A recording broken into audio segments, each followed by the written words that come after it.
Hey guys, we're still at Vision Expo, and I'm talking to Jack III from Studio Optyx. And maybe you remember Jack, or at least his company, from some lifestyle shoots we did for his brand Northwest 77th. But you got other stuff to do, other stuff you're doing too. So right. So we have actually a couple brands. The first one I'll tell you is the Erkers 1879 brands, our heritage brand from my company. Our company is actually the oldest optical retailer in the United States, still owned by the founding families. We're 140 years old now, wow. Since 1879. So you're beating Muscat way there. Yeah, I guess so. Yeah. Oh, okay, sure. So, what about those guys? Yeah, so I'm actually the 5th generation of the company. My father's in the business as well. He's the 4th generation. My brother's in the business, but my brother manages more of the retail side, and I am the wholesale side, and we pair our heads together to come up with designs that work. We're opticians, that create product for opticians. We know what the optician coming wants. from the optician history, right? Right. You guys got your own stores? Yes, we have 4 stores in St. Louis. We've had the stores there since 1879, but wow.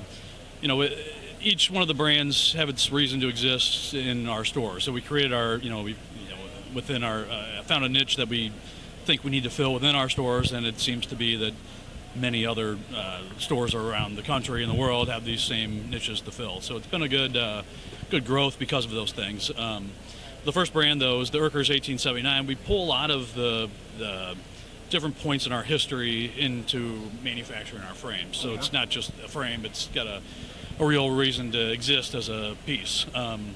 So actually in 1927 we designed and manufactured the goggles for Charles Lindbergh that flew across the Atlantic from New York to Paris. Learned that, that's cool, yeah. We bring the goggles, the emblem, into our glasses. We'll put a little emblem at the temple tip of the goggles. Cool. Last season we released it was the season of the lions. So the lions adorned our building across the top. The building was built in 1902. And we've been there ever since. So in this season, we're released the season of the Ferris wheel. So the Ferris wheel in 1893, the original one, was built by George Ferris in Chicago, and then he. That's why it's called Ferris wheel. Exactly. Yeah, I was thinking it was like Ferris Bueller or something. But no, yeah, right. Exactly. So then they tore that down in Chicago and then rebuilt it in St. Louis for the World's Fair in 1904, which our company was the official photographer of the 1904 World's Fair. And the Ferris wheel in St. Louis was kind of the main icon of the World's Fair, that every picture has the Ferris wheel on it and things like that. So we bring this season the Ferris wheel emblem into the temple tips of our glasses. So what we have, I'll show you a few of the designs. Some cool stuff, buddy. And the cool thing too with our hinge, it's kind of the hinge almost speaking to you without saying what it is on it, really. So we have 2 larger rivets that go through the frame. The 2 rivets actually represent the 4th and the 5th generation of the company. So collectively, with the 2 generations, my father and my brother and I, we were part of the history of this company that we created this brand. And then we have actually 31 smaller rivets that circle around the 4th and the 5th. That each represent, when we launched a year ago, we had 31 sales reps across America that helped launch the brand. So it's kind of our family within a hinge. Standard family. Yeah. Cool. The colors is a neutral color palette, so the shapes are spot on. So what sells is, shape is what sells first, and then you add your talent to everything else. But so since we launched it a year ago, it's been going very, very well. We've been growing very fast, and nice. New sunglasses are super cool.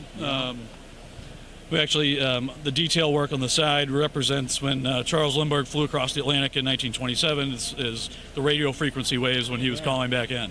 That's cool. So it's something different. Good idea. Great detail. Yeah, thanks. And then the next brand I'll tell you about is the Northwest 77th brand. We started about 11 years ago at this point.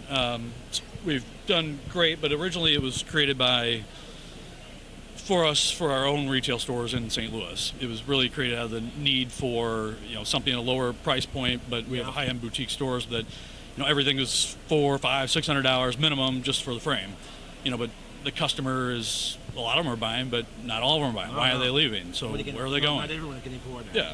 So what we did is, we wanted something. I'm a stickler for quality and design, and it's got to be, if we're going to put our name on it, be proud of it, and sell it at our stores, it can't just be any old product. So we really made something special that I think it's fills that niche, that it's that high quality look and feel, but it's the little lower price point. So it's a great second pair sale. It's a, if the customer comes in and doesn't want to spend the $400 or $500 on the frame, we have that for them. It's really been a great niche for that. Yeah. But this is kind of more of our fun brand. So we had a lot of color and textures and things to that.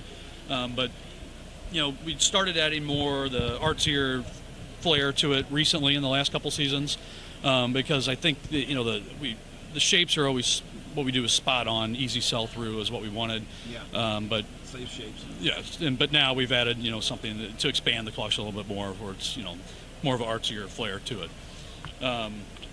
We add a lot of purples and whites and things that stand out. Real shiny gold. But a lot of times we'll just add the fun color on the backside. But we do a lot with textures. So like this is a rubber finish. I actually made this rubber finish about 10 years ago at this point. I worked with this factory in Germany. Yeah.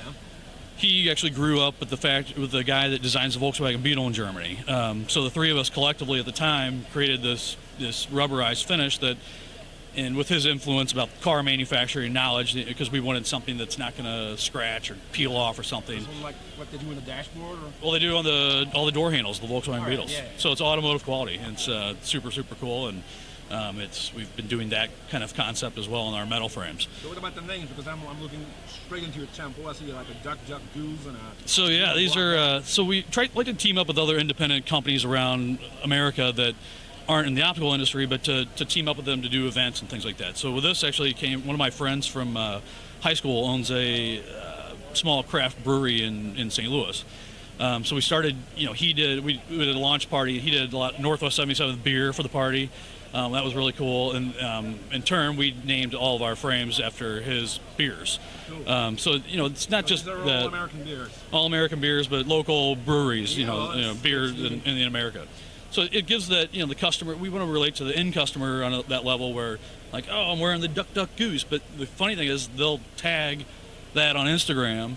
It works for both of you. And then the owner of Duck Goose goes, man, this is awesome. I love it. So it's just it's kind of a fun mix, and everyone is happy at the end, and it puts a smile on their face. You make the family even bigger. Exactly. Yep. But really, where Northwest 77th originated was our need as a retailer to have that lower price point. But our other customers around the country, and friends of ours in the industry said, what's this brand all about? Like, we don't. It's just for our stores. We're not going to sell it to you. You don't want it. It's just for us, for our retail. We wanted to fill that niche there, and well, just send it to us. So we sent them a few pieces. Yeah. So then we send it to them, and they sell it quick, and they call me up and say, all right, so where's your sales rep, or where's the new stuff? I'm like, I don't have new stuff. This is just for the store, and it's kind of like once I sell it, it's gone. Like, no, you need to get on this. So that created this whole new animal, basically, and cool. Ever since then I've been designing frames and doing our thing. So that's kind of where it came from. You're a diverse man, Jack. Oh, thank you, sir. Keep doing it. Great job. Appreciate it. Thanks a lot. Thank you.